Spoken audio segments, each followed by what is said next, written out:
Hello friends, आप सबका the mystery market YouTube channel में स्वागत है। इस वीडियो में हम पीपीएफ के बारे में यानी पब्लिक प्रोविडेंट फंड के बारे में जानेंगे।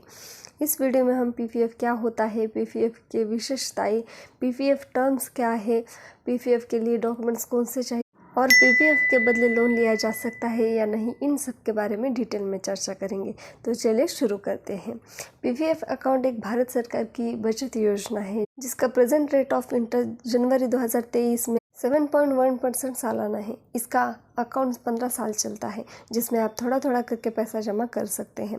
हर साल मिनिमम 500 रुपये लेकर मैक्सिमम 1.50 लाख रुपए तक जमा कर सकते हैं। 15 साल बाद आपकी पूरी जमा और ब्याज को मिलाकर पैसे वापस मिल जाते हैं। किसी विशेष ज़रूरत के लिए बीच में अकाउंट बंद करने या कुछ हिस्सा निकलने की भी अनुमति होती है। पीपीएफ की विशेषताएं। पीपीएफ 15 साल की लॉक इन अवधि वाला एक लॉन्ग टर्म इन्वेस्टमेंट है, जिसका मतलब यह है कि पीपीएफ अकाउंट में जमा की गई राशि को मैच्योरिटी पर ही निकाला जा सकता है, जो कि 15 साल है। ये टाइम पूरा होने पर इसे 5 साल के लिए बढ़ाया भी जा सकता है। समय से पहले विड्रॉल की परमिशन होती है, लेकिन केवल इमरजेंसी में ही आप ऐसा कर सकते हैं। पब्लिक प्रोविडेंट फंड पर इंटरेस्ट। पीपीएफ बैलेंस पर ब्याज की कैलकुलेशन हर महीने की जाती है और यह ब्याज अमाउंट हर फाइनेंशियल ईयर के अंत में पीपीएफ अकाउंट में जमा हो जाता है। सरकार द्वारा हर 3 महीने के लिए ब्याज दरों की घोषणा की जाती है। हर महीने ब्याज राशि की कैलकुलेशन हर महीने 5 तारीख के बाद महीने के आखिरी दिन तक के सबसे कम पीपीएफ बैलेंस पर की जाती है। इसलिए पीपीएफ इन्वेस्टर्स को महीने के हर 5 तारीख से पहले अपने पीपीएफ अकाउंट में कंट्रीब्यूशन करने की सलाह दी जाती है। मिनिमम और मैक्सिमम इन्वेस्टमेंट। व्यक्तियों को मिनिमम 500 रुपये सालाना निवेश करने की आवश्यकता होती है। पीपीएफ अकाउंट में एक फाइनेंशियल ईयर में मैक्सिमम इन्वेस्टमेंट 1.5 लाख रुपए तक कर सकते हैं। पब्लिक प्रोविडेंट फंड के बदले लोन। एक पीपीएफ अकाउंट यूज़र अपने पीपीएफ बैलेंस के बदले लोन ले सकता है। हालांकि खाता खोलने की तारीख से केवल तीसरे वर्ष की शुरुआत और छठे वर्ष के अंत के बीच ही ये लोन लिया जा सकता है। Maximum loan amount PPF balance के 25% तक लिमिटेड है। पीपीएफ या पब्लिक प्रोविडेंट फंड भारत में प्रचलित सबसे लोकप्रिय सेविंग स्कीम्स में से एक है, क्योंकि इस योजना को केंद्रीय सरकार द्वारा ऑफर किया जाता है। तो इस योजना में निवेश किए गए पैसे रिटर्न सुरक्षित और गारंटीड होते हैं। पीपीएफ को अन्य बचत योजनाओं जैसे वरिष्ठ नागरिक सुरक्षा योजना, सुकन्या समृद्धि योजना व राष्ट्रीय बचत सर्टिफिकेट इत्यादि के साथ लॉन्च किया गया था, जिसका मुख्य उद्देश्य छोटे निवेशकों को लाभ पहुंचाना है। इन योजनाओं में निवेश मिनिमम 500 रुपये से साथ शुरू किया जा सकता है। पीपीएफ निवेश रूप से उन लोगों के लिए है जो सुरक्षित व गारंटीड रिटर्न वाली बचत योजनाओं की तलाश में होते हैं। पीपीएफ टैक्स भी प्रोवाइड करता है, क्योंकि ये ई के श्रेणी के अंतर्गत आता है। इसका मतलब ये है कि पहले वर्ष जिस साल में पीपीएफ में निवेश किया गया है, उस व्यक्ति को धारा 80 के तहत टैक्स में छूट मिलेगी। साथ ही निवेश राशि के साथ पीपीएफ डिपॉजिटरी पर अर्जित ब्याज पर भी कोई टैक्स नहीं लगेगा।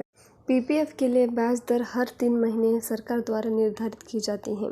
पीपीएफ की ब्याज दर वर्ष 2022 और 23 की पहली तिमाही यानी पहले अप्रैल से 30 जून 2022 तक 7.1% तय की गई हैं। अब पीपीएफ की कुछ टर्म्स देखते हैं। केवल एक भारतीय निवासी ही पीपीएफ खाता खोल सकता है। एनआरआई पीपीएफ खाता खोलने के लिए योग्य नहीं है।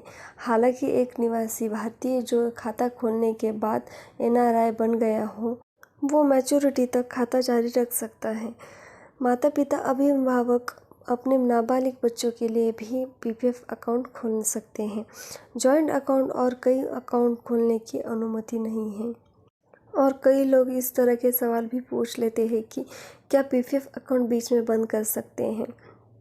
तो जी हाँ, विशेष परिस्थितियों में 5 वर्ष वित्तीय वर्षों के बाद पीपीएफ अकाउंट बंद भी किया जा सकता है।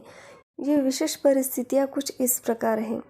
पीपीएफ अकाउंट धारक को गंभीर बीमारी होने पर अकाउंट धारक को या उसके बच्चों को उच्च शिक्षा के लिए अकाउंट धारक के किसी दूसरे देश की नागरिकता लेने पर या एनआरआई बन जाने पर, लेकिन 15 साल के पहले पीपीएफ अकाउंट बंद करने पर ब्याज 1% कम करके पैसा मिलेगा।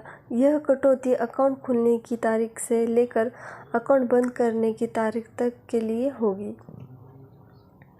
आप पीपीएफ अकाउंट के लिए लोन भी ले सकते हैं। पीपीएफ के बदले लोन लेने की सुविधा अकाउंट खोलने के 3 वर्ष से लेकर 6ठे वर्ष तक उपलब्ध होती है।